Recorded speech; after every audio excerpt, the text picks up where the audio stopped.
Hello दोस्तों, तो आज हम पढ़ने जा रहे हैं कि how to balance chemical reaction. ठीक है, तो हम केमिकल रिएक्शन को कैसे बैलेंस करेंगे उसको समझेंगे। ठीक है, क्लास 10th का जो पहला चैप्टर है केमिकल रिएक्शंस एंड इक्वेशंस, उसमें ये क्वेश्चन आता है कि कैसे हम बैलेंस करते हैं।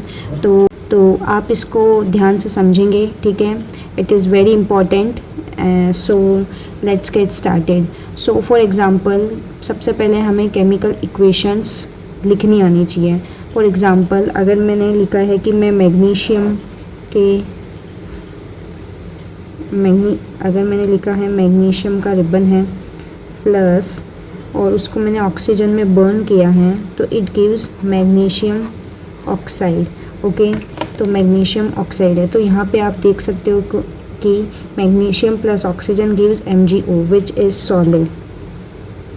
Okay, and it is solid and it is in gaseous state. यहाँ solid, gaseous और solid ये इसकी फिजिकल स्टेट को बताता है। ठीक है, तो हम क्या करेंगे, सबसे पहले हम जो यहाँ पे एलिमेंट्स हैं जो इस रिएक्शन में पार्टिसिपेट कर रहे हैं वो लिख लेंगे। यहाँ पे मैग्नीशियम और ऑक्सीजन दो एलिमेंट आपको दिख रहे पूरी रिएक्शन में, तो आपको समझ में आ गया कि यहाँ पे दो एलिमेंट्स हैं और दो एलिमेंट्स हैं। तो अब आप क्या करोगे कि left hand side and right hand side ये एलिमेंट्स कितने कितने हैं। ठीक है, तो ये आप यहाँ पे देखोगे। तो मैग्नीशियम लेफ़्ट हैंड साइड आप देख सकते हो कि नंबर ऑफ़ एटम्स मैग्नीशियम के 1 हैं, और राइट हैंड साइड में यहाँ पे भी 1 है।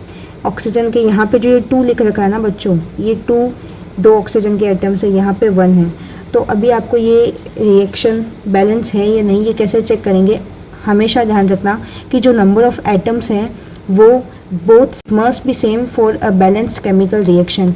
So the number of atoms of magnesium on left hand side and right hand side is 1 and 1, so ये तो equal है।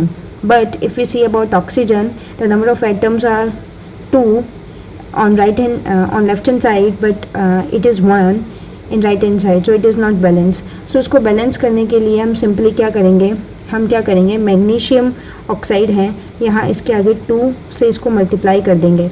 अब आपको पता लगेगा कि यहाँ पे ऑक्सीजन के 2 एटम्स हो गए हैं और ऑक्सीजन के भी यहाँ 2 एटम्स हो गए हैं, लेकिन मैग्नीशियम के 2 एटम्स और हो चुके हैं। तो अब वो भी दोनों साइड इक्वल रहने चाहिए, तो इसीलिए हम यहाँ मैग्नीशियम के आगे 2 लगा देंगे। Now we can see that यहाँ मैग्नीशियम के 2 एटम्स हैं, यहाँ पे भी 2 एटम्स हैं, यहाँ ऑक्सीजन के 2 एटम्स हैं, यहाँ पे ऑक्सीजन के 2 एटम्स हैं। तो इस तरीके से हम बैलेंस करते हैं। ठीक है, आई होप आपको ये समझ में आया होगा।